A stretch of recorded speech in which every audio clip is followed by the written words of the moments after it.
Pema's not been well again today. She's been sick all day, in fact, with her diarrhea again, which the doctors can't seem to figure out if it is in the small intestine, the colitis, or what. All her tests show normal. There's nothing, absolutely nothing wrong there. So she's off food every time when she gets sick, and she's sitting up here on the center table. Yeah. Maja, Maja. Yeah. This is your favorite spot? Yes? Oh, baby. You're fine.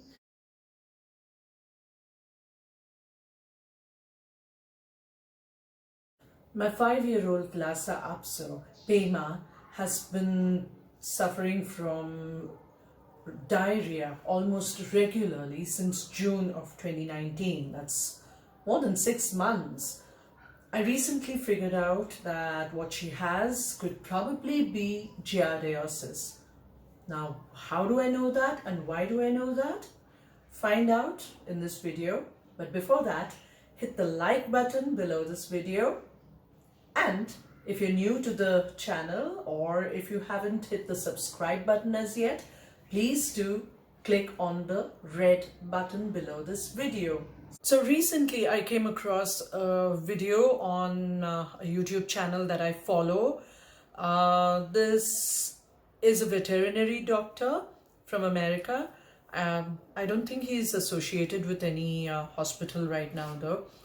I'm going to put the link below for you as well though.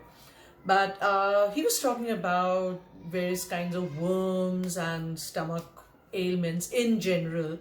And he happened to mention Giardia, and it clicked in my head. Giardia is a parasite which enters our body through contaminated water and finds its home in the small intestine. Now, this contaminated water gets the parasite through fecal matter which mixes into the water. Yuck. I had this condition many years ago and I traveled across India for conferences and at archaeological sites, living in archaeological camps outside villages in Gujarat and Rajasthan, when a lot of our water used to come from the local ponds. A lot of it was contaminated, which obviously got to me at some stage. Possibly even a lot of the water that I was drinking on the trains while traveling across India somehow. So I recognized all the symptoms from what he described, and the fact that Pema had licked some water from a rain puddle in June. And I later on found out that the STP plant right next to it had leaked sewage water into the puddle. Going forward, I just have to make sure that she doesn't lick or sniff at dirty stuff outside. Even if I have to put a muzzle on her face, every time I have to keep after her. Don't lick anything, don't lick anything, don't touch any dirt. So Pema got a bath today, finally, after a very long time actually. Poor girl. She's been getting some terrible tummy upsets. So I'm going to be drying her up now quickly. In the meantime, this here's Lassie. Hi. She's petrified right now because the Air Force jets are making a lot of noise, roaring away over here.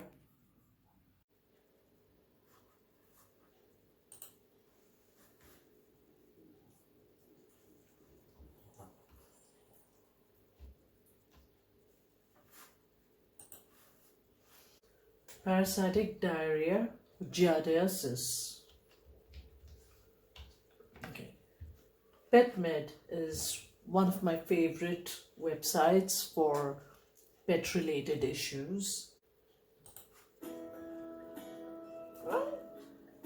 Giardia, a protozoal parasite, is the most common intestinal parasite found in humans.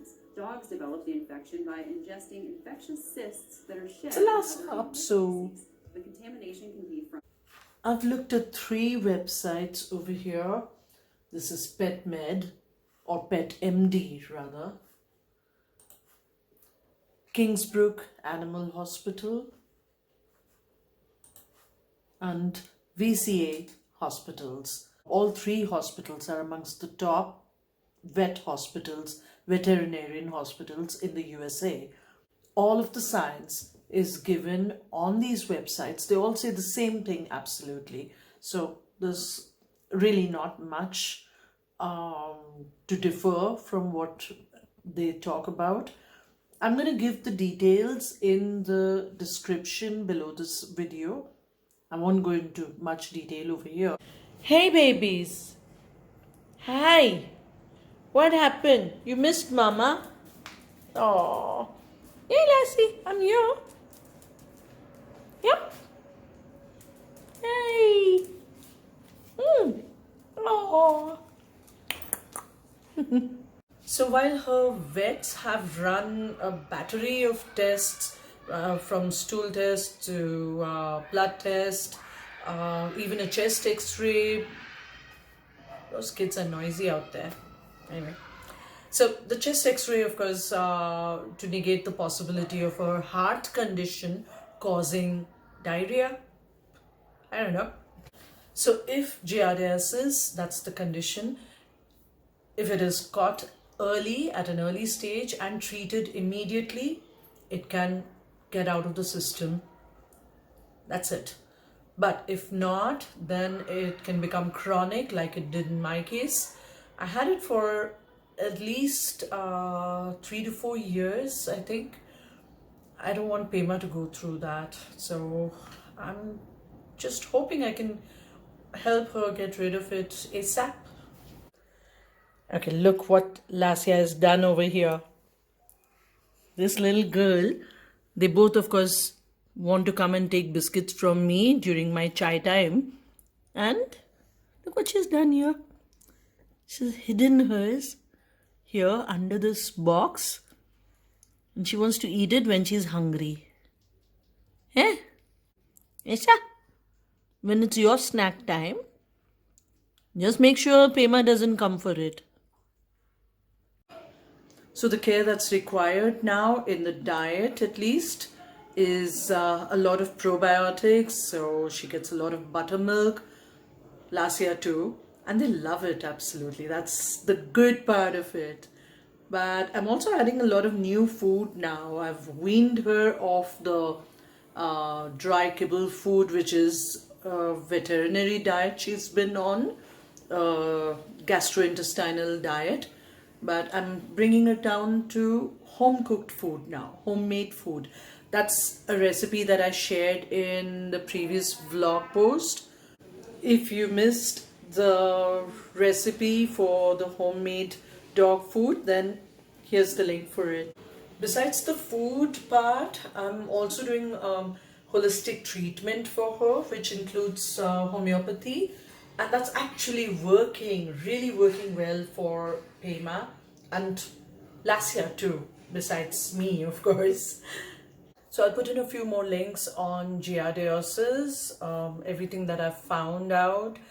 I know it's not very well known, probably not very common amongst humans at least, but apparently it is very common in puppies, dogs and cats. So puppies, kittens, dogs, cats. And the babies are all done with their dinner, and I'm going to serve up a little meal for our local indie dog in our society. So Bones, she's a big dog, so she obviously enjoys the bones, really loves them. And I'm adding a little bit of rice and some broth to it as well. I hope you liked this video. Don't forget to hit the like button below and subscribe. Show us your love.